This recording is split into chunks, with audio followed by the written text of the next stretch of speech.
हर महादेव, जय माता दी। वो दिन के बाद प्राण बनते रह गए। ये मेरा पेज है, हमारे चिंतामणि भैया हैं इधर, और गुंजन भैया कहाँ हैं। आज हम लोग बहुत बढ़िया बढ़िया गाना रिकॉर्ड किए हैं।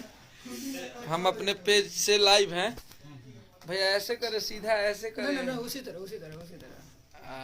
देखिए ये मेरा पेज है, मेरे पेज के बारे में बोलिए भैया। प्रणाम सबके ओके। और अखिलेश कश्यप जी के पेज बाटे और फॉलो करिए। हाँ, एकरा के सब फॉलो करी और जुड़ल रही और प्रेम स्नेह असही बनौले रही जैसे आप लोग बनाए रहते हैं। अब गाना एक से एक हम लोग रिकॉर्ड कर रहे हैं। गाना सुनाइएगा भैया, ये गाना बस हम भी रहेंगे।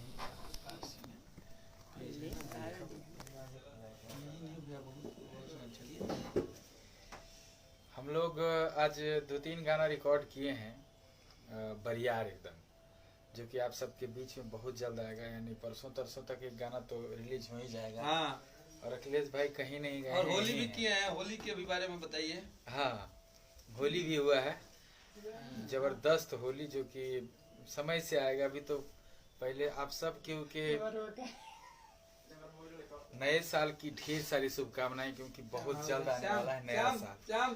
तो नया साल का भी कुछ गाना वाना का हम लोग सोच रहे हैं करने के लिए। म्यूजिक डायरेक्टर इसके म्यूजिक डायरेक्टर भाई श्याम, नमस्ते करो पेज पे, नमस्ते करो। अच्छा, प्रणाम सबको प्रणाम। और तुम झुको, तुम्हारा दिख नहीं रहा है शरीर, दिखाओ।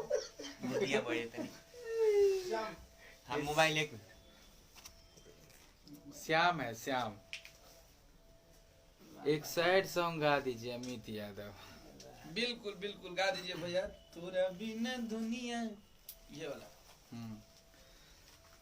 हर जियते शरीरिया बेजान लागे गोरी रे, तोरा बिना दुनिया बिरान लागे गोरी रे।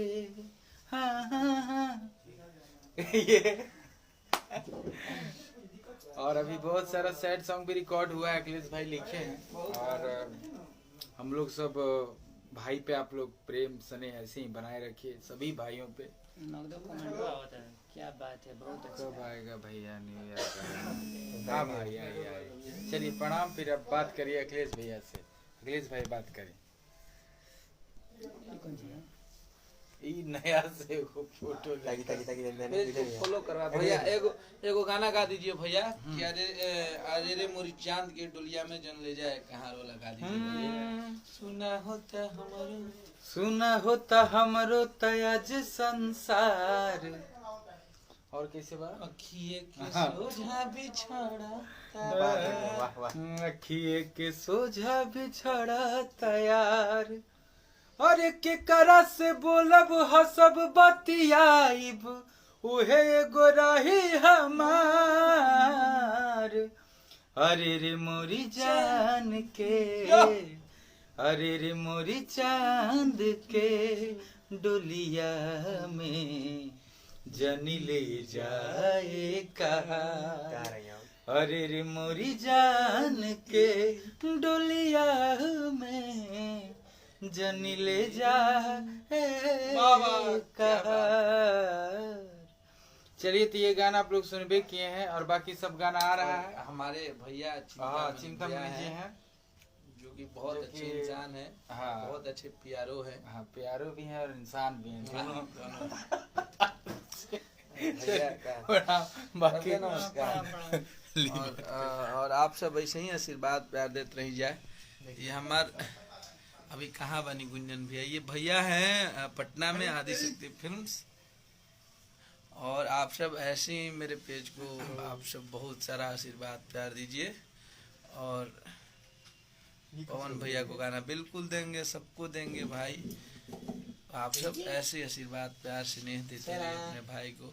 और ये मेरा पेज है, इसको प्लीज आप सब फॉलो करिए। हर हर महादेव, जय माता दी। आप सब लव यू आप सबको।